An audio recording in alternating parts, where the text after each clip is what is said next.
दुनिया का सबसे बड़ा पाप क्या है? दोस्तों, अगर आपसे कोई पूछे कि सबसे बड़ा पाप क्या है, तो आप क्या कहेंगे? तो क्या किसी को दुखी करना, या चोरी करना, या किसी की हत्या करवाना, या खुद हत्या करना? तो आखिर वह कौन सा पाप है जो संसार का सबसे बड़ा महापाप है? इस विषय पर हमारे वेद शास्त्र और ग्रंथ क्या कहते हैं? तो दोस्तों, इस विषय में गीता में भगवान श्री कृष्ण ने क्या कहा है कि सबसे बड़ा पाप कौन सा है? तो दोस्तों, आप इस वीडियो में अंत तक बने रहिएगा, क्योंकि इससे पहले यह जानना जरूरी है कि सबसे बड़ा पुण्य क्या है।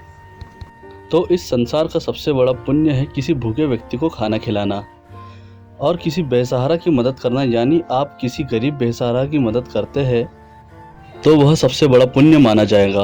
और जब किसी व्यक्ति के सामने बात पाप और पुण्य की हो तो वह मनुष्य पुण्य को करने से पीछे नहीं हटता। और यह बात भी सत्य है कि कोई भी मनुष्य पाप करने से भी पीछे नहीं हटता।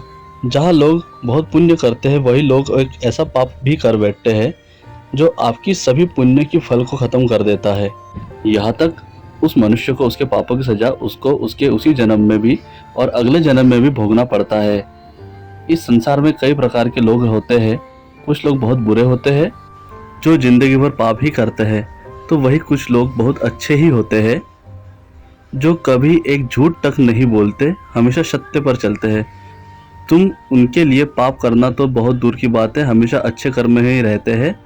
तो आइए जानते हैं कि संसार का सबसे बड़ा महापाप कौन सा है। भगवान श्री कृष्ण ने गीता में कहा है कि संसार का सबसे बड़ा महापाप किसी औरत की इज्जत से खेलना है।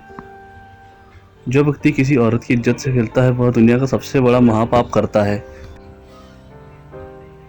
विज्ञान के अनुसार नारी शक्ति एक ऐसी शक्ति है जिसका अंदाजा लगाना बहुत ही मुश्किल है। नारी को संसार में सबसे ज़्यादा पूजनीय माना गया है। नारी का अपमान पूरे ब्रह्मांड को बर्बाद करने के बराबर होता है। संसार में नारी हर रूप में अपने बच्चों का पालन पोषण करती है, जिससे हम प्यार की भाषा में माँ कहते हैं। यही नारी पुरुष को हर रूप में दर्शन देती है, कभी माँ के रूप में तो कभी बहन के रूप में। और इस संसार को एक स्त्री ही चलाती है, और स्त्री को कष्ट देने वाला व्यक्ति करोड़ों पापों का भोगी बनता है। वही भगवान श्री कृष्ण ने भागवत गीता में कहा है, जो व्यक्ति नारी की इज्जत करता है उसे इस जन्म में और अगले जन्म में कई करोड़ों पुण्य हासिल होते हैं। और जो लोग एक स्त्री की इज्जत से खेलते हैं, उनके साथ गलत काम करते हैं, तो वहाँ पर पूरी मानव जाति पाप की भागीदार बन जाती है और वह समाज भी उस व्यक्ति के साथ कलंकित हो जाता है। इसीलिए इस संसार का सबसे बड़ा पाप स्त्री जाति का अपमान करना माना जाता है। इसलिए ऐसा गलत काम करने से बचना चाहिए और नारी की हमेशा इज्जत करनी चाहिए। जय श्री कृष्ण।